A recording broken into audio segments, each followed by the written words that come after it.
আজি আমাৰ ৰাজ্য চৰকাৰে সম উন্নয়নৰ কাৰণে বিভিন্ন ব্যৱস্থা হাতত লৈছে। কেইদিনমান আগতে 16 জানুৱাৰীৰ পৰা আমি গোটেই অসমতে নতুনকৈ মানুহক ৰেচন কাৰ্ড দিলোঁ। যাৰ যাৰ ৰেচন কাৰ্ড নাছিল, কোভিডৰ সময়ত যেতিয়া মই হস্পিটালত আহিছিলোঁ, তেতিয়া মই মানুহক সুধিছিলোঁ যে আপোনালোকে ৰেচন পাই আছেনে নাই? প্ৰধানমন্ত্ৰী ডাঙৰীয়াই যে বিনা পইচাত চাউল দিছে, পাইছেনে নাই?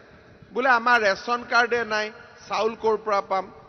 আজি আমি সেই কথাখিনিকে পম খেদি চেষ্টা কৰি কৰি মোদী ডাঙৰীয়াৰ পৰা আমি নতুনকৈ 10 লাখ ৰেচন কাৰ্ড আনিলোঁ। 42 লাখ মানুহক আমি ৰেচন কাৰ্ড দিলোঁ। আগতে ৰেচন কাৰ্ডত অকল চাউল পাইছিলে। এতিয়া আমি কৰিছোঁ কি, যে ৰেচন কাৰ্ডখন থাকিলে বিনামূলীয়া চিকিৎসাও 5 লাখ টকা পৰ্যন্ত আমি লাভ কৰিম। আয়ুষ্মান ভাৰত, আয়ুষ্মান অসমৰ কাৰ্ড পাম। যদি কাৰ্ডখন পাওঁতে দেৰিও হয়, ৰেচন কাৰ্ডখন হস্পিটালত দেখালেই আমাক 5 লাখ টকা পৰ্যন্ত বিনামূলীয়া চিকিৎসা পাবৰ কাৰণে আমি উপযুক্ত হ'ম। ৰেচন কাৰ্ডখন দেখুৱালেই আমি উজ্জ্বলা গেছ পাম।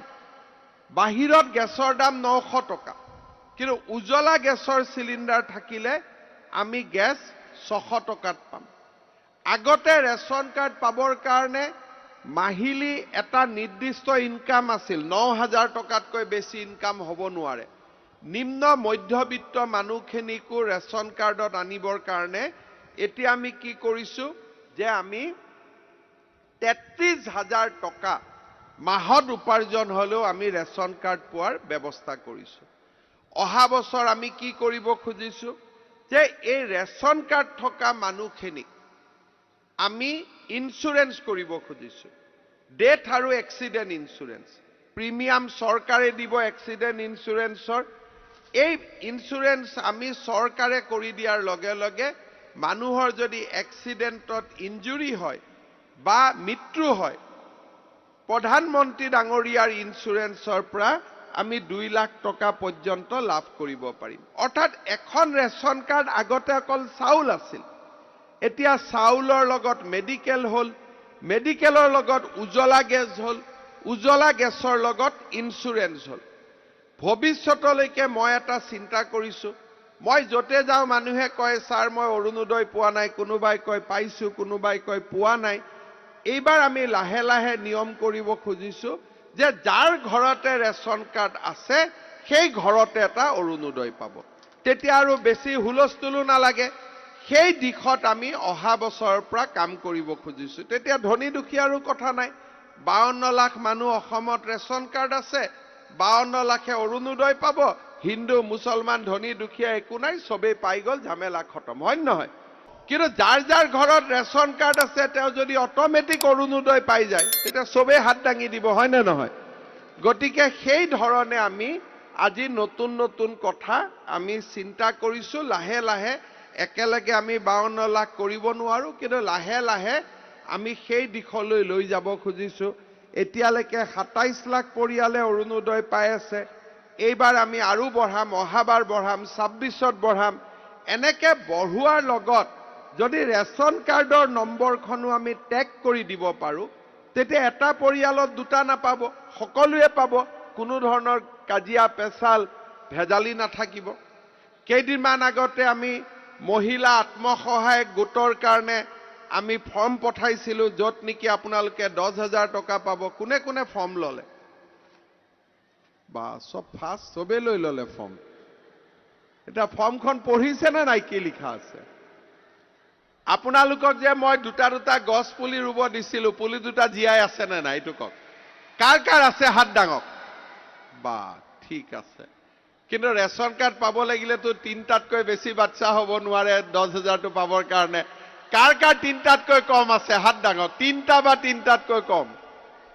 ঠিক আছে, কিন্তু এইটো এটা মনত ৰাখিব লাগিব যে ST SC হ'লে বা চাহ বাগান হ'লে 4টা হ'লেও চলিব, কিন্তু আমাৰ জেনেৰেল মানুহ হ'লে বাচ্চা 3টাতকৈ ওপৰত হ'লে নচলিব। ঠিক আছে, এইটো ঠিক কৰিছোঁ নে নাই? এতিয়া সেইকাৰণে এই আঁচনিটো হ'ল কি, যে এইবাৰ আমি 10,000 টকা দিম।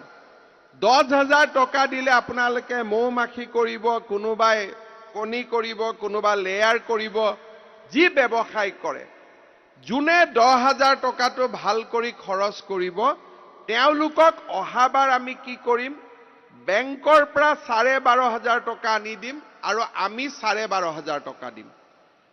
25,000 হ'ল, তাৰ 12,500 টকা ঘূৰাই দিব, 12,500 টকা ঘূৰাই দিব নালাগে। এতিয়া আমি এই যে মহিলাক পইচা দিব খুজিছো, তাতো আমি দালালি বন্ধ কৰি দিব খুজিছো। আগতে ফৰ্মখন দিওঁতেও 200 টকা দিব লাগে মানুহক, সেইকাৰণে এতিয়া কৈছো ফৰ্মখন এদিনতে লৈ যাওক, ফিল আপ কৰা দিনো এদিনেই দি দিম। কোনোবা এদিন মই কম যে 17 তাৰিখে চব ফৰ্ম ফিল আপ হ'ব, মানে এদিনতে ফিল আপ হ'ব। তাৰপিছত ভাবি থাকোঁতে বেংকত টুপলুং কৰি 10,000 টকা আপোনালোকৰ একাউণ্টত সোমাই যাব, কোনেও গমেই নাপাব। তাৰমানে দালাল বস্তুটো আমি নোহোৱা কৰি দিব খুজিছো। এই ধৰণে আমি অসমত কাম কৰি গৈ আছো। এবাৰ আমি নতুন আঁচনি আনিছো, মুখ্যমন্ত্ৰীৰ আত্মনিৰ্ভৰ অসম আঁচনি। ইয়াত আমি ডেকা ল'ৰাবিলাকক ফেব্ৰুৱাৰীৰ পৰা 20-22 ফেব্ৰুৱাৰীৰ পৰা ইণ্টাৰভিউ আৰম্ভ হ'ব। ডেকা ল'ৰাবিলাকক উদ্যোগ আদি প্ৰতিষ্ঠা কৰাৰ কাৰণে আমি এতিয়া লোন দিম, ছাবচিডি দিম, তাতো কোনো ধৰণৰ টকা পইচা নালাগে।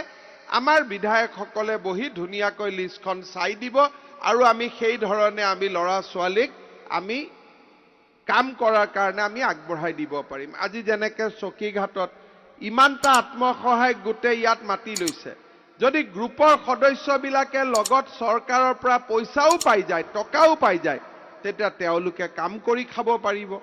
অৰ্থাৎ আজি চাকৰি হওক, মুখ্যমন্ত্ৰীৰ উদ্যমিতা আঁচনি হওক, মুখ্যমন্ত্ৰীৰ আত্মনিৰ্ভৰ অসম হওক, অৰুণোদয় হওক, ৰেচন কাৰ্ড হওক, আমি এটা এটাকৈ সুন্দৰ কৰি আমি ৰাইজে ভাল পোৱা কামবিলাক কৰি গৈ আছো।